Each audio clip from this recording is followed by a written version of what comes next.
Healthcare is a completely separate headache to have, but it's an area that I'm an expert in because of my background in health.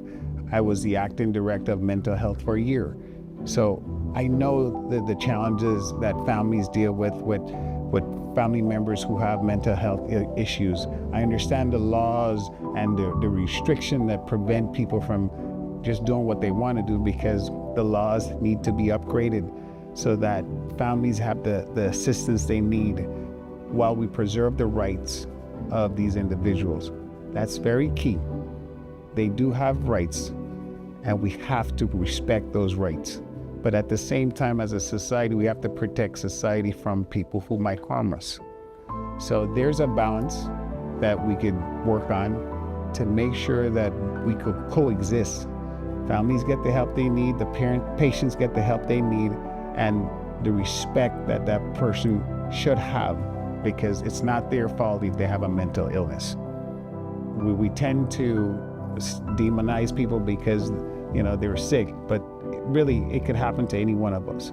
So we should be sensitive to the fact that they're not aware of what they're doing half of the time.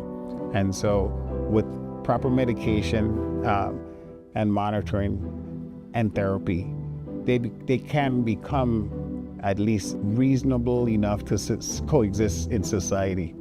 And so, but there's some challenges there, and we need the professional staff in place to do so. I struggled at mental health to get the staff in.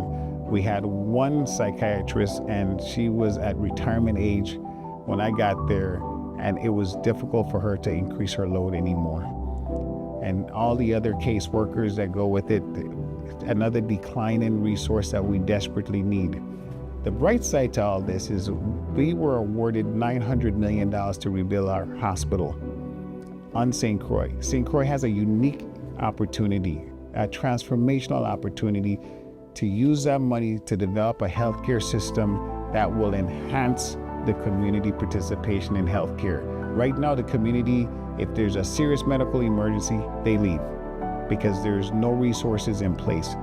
But with this money, almost $1 billion that's available to us, we will be able to plan a comprehensive healthcare system so that we have a functional hospital, we have a healthcare system with the Department of Health that supports the hospital, and the Frederick Healthcare Centers could also support it.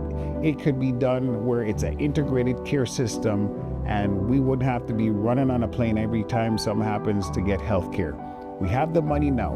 We need the resources allocated so that we can get the proper professionals here, and they need to feel comfortable that the system will work. This takes planning, and with the help of my colleagues in the Senate, we will put together this, and it will be done.